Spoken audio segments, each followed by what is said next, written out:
বাংলা ও বাঙালির সেরা উৎসব, প্রাণীর উৎসব, আনন্দের উৎসব এই দুর্গোৎসব। এই দুর্গোৎসবে আপামর বাঙালি মেতে ওঠে। গ্রাম থেকে শহর, মহানগর, কোথাও খামতি থাকে না এই দুর্গোৎসবের। জয়পুর ব্লকের বারাসাত সার্বজনীন দুর্গোৎসবেও সেই পরম্পরাকে পাথেয় করে 19তম বর্ষে পদার্পণ করল। এক বিশেষ পরিস্থিতিতে আজ থেকে 18 বছর আগে গ্রামের জনৈক ব্যক্তি কুমোরটুলি থেকে মায়ের প্রতিমা এনে পুজো শুরু করেন। তারপর থেকে এই পূজা চলে আসছে, কিন্তু পরিস্থিতি প্রতিকূল ছিল। বর্তমানে সেই প্রতিকূল পরিস্থিতি নেই। এখন সাবলীলভাবে মায়ের আরাধনা চলে আসছে বলে পূজা কমিটির পক্ষ থেকে জানানো হয়েছে। এবারে দুর্গাপূজার উদ্বোধন করলেন সুকজোড়া রামকৃষ্ণ সারদা মিশনের স্বামী গঙ্গেশানন্দ মহারাজ। উদ্বোধনী অনুষ্ঠানে গ্রামের এবং এলাকার বিশিষ্টজন উপস্থিত ছিলেন। ক্যামেরায় প্রশান্ত নন্দীর সাথে সুনীল দাসের রিপোর্ট, RLM নিউজ।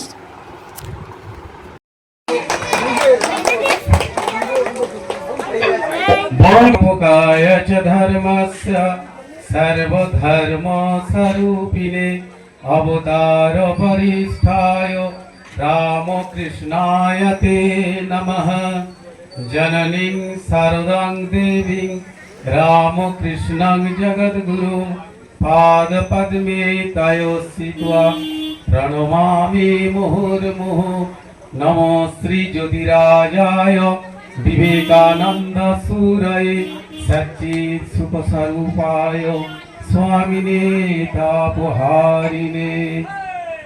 এই দুর্গা উৎসবের মূল যে বললেন মাস্টারমশাই, আমাদের স্নেহের মাস্টারমশাই মাননীয় রবি সাধন গোস্বামী মহাশয় মঞ্চে না থাকার জন্য একটু মঞ্চটা একটু ফাঁকা ফাঁকা লাগছে। এটা সমস্ত আমাদের বারাসাত গ্রামবাসীর পক্ষ থেকে মাস্টারমশাইয়ের প্রতি শ্রী শ্রী এই দুর্গা পূজা কমিটির তরফ থেকে ওনার প্রতি মায়ের অশেষ আশীর্বাদ ওনার উপর বর্ষিত হোক। উনি এই মঞ্চে থাকলে একটা আমাদের বেশ জমজমে ভাট থাকে। মায়ের প্রতি ওনার যে ভক্তি আমরা প্রথম থেকেই দেখেছি।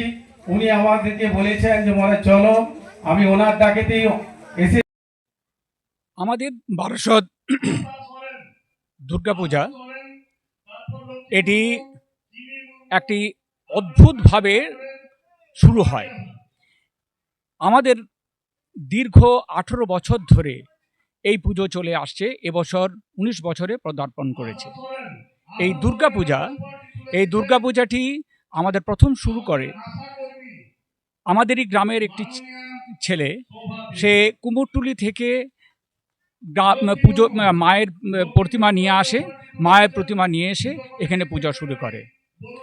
তারপর ধীরে ধীরে বিভিন্ন প্রতিকূলতাকে এড়িয়ে মা তার নিজের বিভিন্ন স্থানকে বেছে নিয়ে এই জায়গাটি তিনি অবতীর্ণ হচ্ছেন প্রতি বছর।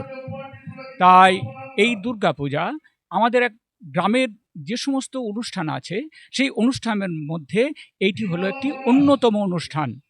কারণ আমরা জানি দুর্গা দুঃশয়সী নাশম, যে দুর্গতি নাশ করেন তিনিই হচ্ছেন দুর্গা। এই মা দুর্গা আমাদের গ্রামের বিভিন্নভাবে পূজিতা হন, তার মধ্যে এই দুর্গা পূজা অন্যতম। তাই মাকে আমরা আমাদের যতটুকু পারি আমাদের হৃদয় দিয়ে তাকে আমরা আরাধনা করি। এই দুর্গাপূজার যে প্রতিকূলতাটাকে তিনি প্রথম যিনি আমাদের প্রতিবন্ধকতাকে কাটিয়ে তুলেছেন তিনি হলেন আমাদের রাজ্যের মুখ্যমন্ত্রী শ্রীমতী মমতা বন্দ্যোপাধ্যায়। তিনি আমাদের যথেষ্টভাবে আর্থিক যে প্রতিকূলতাটাকে কাটিয়ে তিনি প্রতি বছর বেশ কিছু অর্থ প্রদান করে প্রতি বছর বাড়িয়ে বাড়িয়ে আমাদের এই পুজোটিকে আজকে এই 19 বছরে আনতে পেরেছি। তাই আমাদের পুজো কমিটির পক্ষ থেকে ওনাকে আমরা প্রণাম জানাই, শ্রদ্ধা যাচ্ছি। আর আমাদের পুজোতে খুবই আনন্দ হয়, আর পুজোটা খুবই উৎসাহজনক, আর এবং সব জাতি মিলে পুজোটা, ওই দুর্গা পুজোটা উৎসবে মেতে ওঠে। আর পুজোতে আমরা খুব মজা করি। পুজোতে আমরা খুব মজা করি আমাদের বন্ধুদের সাথে। আমরা নানা রকম নতুন জিনিস পরে বন্ধুদের সাথে আনন্দ করি। পঞ্চমী থেকে দশমী আমাদের খুবই মজা হয়। আমরা এই 5 দিন খুবই আনন্দ করে কাটাই। সবার সাথে মিলেমিশে আমাদের থাকতে খুবই ভালো লাগে।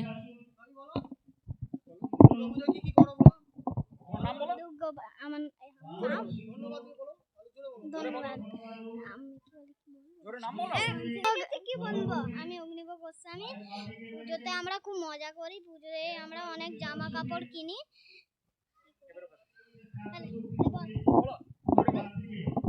আমার নাম রূপ কর্মকার। আমরা দুর্গা পূজায় জামা কাপড় দুর্গা নাম করতে হয়। মা সেই আগল খুলে দেন, সুতরাং তিনি দুর্গা। আর কি না, আমরা দেখতে পাচ্ছি যে আমরা একটা বিপদ সাগরে মজ্জিত রয়েছি। মায়ের ধ্যানগুলি বললেই সুন্দরভাবে বুঝতে পারবেন।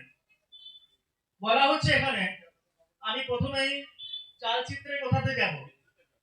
আমার হাতে নিশ্চয়ই সময় আছে, সামান্য কয়েকজন মানুষ আছে তারা শুনতে চায় আমি কিছু বলছি। চালচিত্রে দেখছি আমরা এবারে যে একটা কৈলাসের এবং হিমালয়ের একটা পটভূমিকা তৈরি করা হয়েছে। সত্যি কথা বলছি, অন্তরতম স্তর থেকে আমি স্বীকার করছি, অত্যন্ত সুনন্দন একটি পরিবেশ রচিত হয়েছে মায়ের মন্দিরে।